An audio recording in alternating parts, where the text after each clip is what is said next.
دائما للوداد الرياضي. كادت أن تأتي بالهدف الأول لفريق الوداد الرياضي. هي الفرصة الأبرز لحد الآن في مقابلة اليوم. تنفيذ الركنية، لقاء التدخل، الهدف يسكن الكرة الشباك، ضربة رأسية تمنح التقدم. كان تنفيذ الركنية من اللاعب منتصر الحتيمي، وصلت للاعب سيدي بونا عمار، يغالط حارس المرمى سفيان بالرحو، يمنح التقدم، يمنح الأسبقية للوداد الرياضي الموريتاني سيدي بونا عمار. للهجومية، فرصة لنادي شباب المحمدية، سقط في منطقة الجزاء.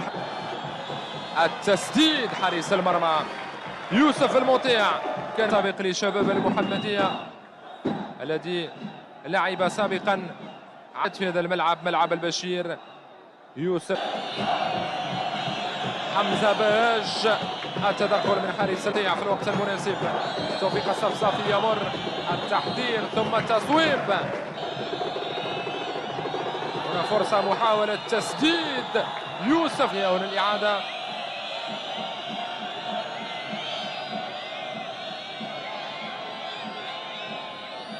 اسقط يوسف الدلوزي بأعداد أمين أبو الفتح أم منتصر الحتيمي. الضوء الأخضر، التصويب من منتصر الحتيمي، متر 90 سنتيمتر. سفيان بالرحو، الحارس السابق للمود. التمرير، سيدي بونا عمار، إمكانية التسديد، حارس المرمى يتألق على مرتين. فتح الذي حدث، كان سقط في منطقة الجزاء. الصورة أمامكم. طبعا القرار النهائي لجلال جيد حكم الساحة. هنا اللقطة، هنا التدخل على طريقة الحراس الكبار. سفيان، هنا اللقطة الماضية. بعد ذلك المدرب الله حيمود، أيوب العملود، العرضية، ضربة رأسية. ضربة رأسية من الليبي، يمينها اليوم. التسديد خارج دائما لنادي الشباب المحمدي. تدخل من جمال حركور، ينجح في حمد الهوني. تنفذ الركنية، عبد الله حيمود، التصويب من حيمود الموتو، حارس مرمى نادي شباب المحمدي. أمين أبو الفتح، ضغط كبير في هذه الأثناء، كان قريبا. جيل يتحسر أيوب العملود على ضياع الفرصة، كما يتحسر فوزي البنزرتي للنتيجة. هنا فرصة للوداد الرياضي، العرضية، الهدف الثاني. نعم، كانت كافية لعناصر الوداد الرياضي لتأمين التقدم. يسكن الكرة الشباك. هنا اللقطة، وصلته الكرة في أفضل الظروف. أيوب العملود قدم الكرة على طبق من ذهب للمهاجم أدي، مهاجم نادي الوداد الرياضي. تصبح النتيجة هدفان 2 مقابل لا شيء للوداد الرياضي. تمرير، التدخل من عبد الله حيمود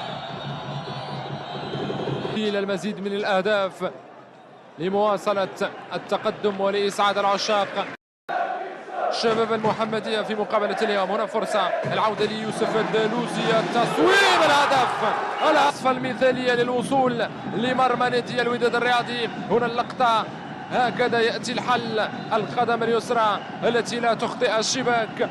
يوسف الدلوزي يسعد عشاق نادي شباب المحمدية هنا في ملعب البشير، يتواجدون أيضا لمؤازرة ناديهم في هذه المقابلة التي تلعب لحساب الجولة 17. هنا اللقطة، هنا الإعادة، تسديدة بدقة عالية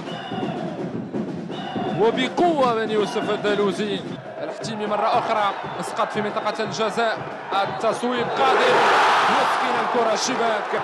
النيجيري آدي مسجلا الهدف الثاني. هنا المحاولة، وصلت الكرة لعبد الله حيمود الذي قدمها على طبق من ذهب للنيجيري آدي الذي يسكن الكرة الشباك ويسجل الهدف الثالث للوداد الرياضي في مقابلة اليوم.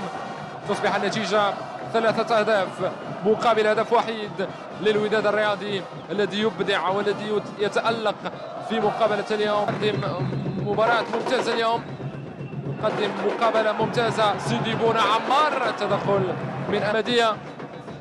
الوداد الرياضي كان قادرا على الوصول مرة أخرى لمرمى سفيان بالرحو بعد التدخل من أسامة نور الدين في الوقت المناسب. هنا فرصة إمكانية التسجيل.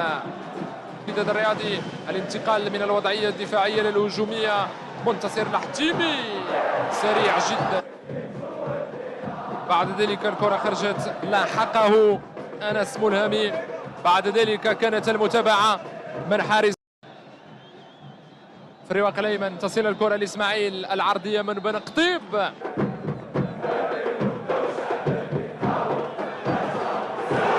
التسديد والهدف. هدفا آخرا. هنا اللقطة، هنا الفرصة، هنا المحاولة. وصلت الكرة لسيدي بونا عمار، ضربة رأسية بعد عرضية من إسماعيل الحداد.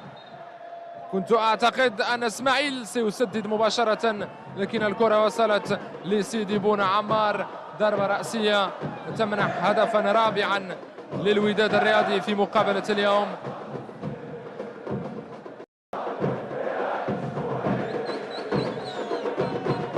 هنا لقطة الهدف، العرضية من إسماعيل. عودة للليبي حمد الهوني يبحث عن المرور. الحكم يعلن عن ركلة جزاء.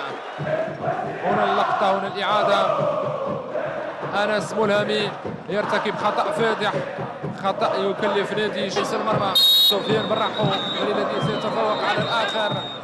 التصويب، يسكن الكرة الشباك، يسجل الهدف الخامس للوداد. أهداف مقابل هدف وحيد للوداد الرياضي.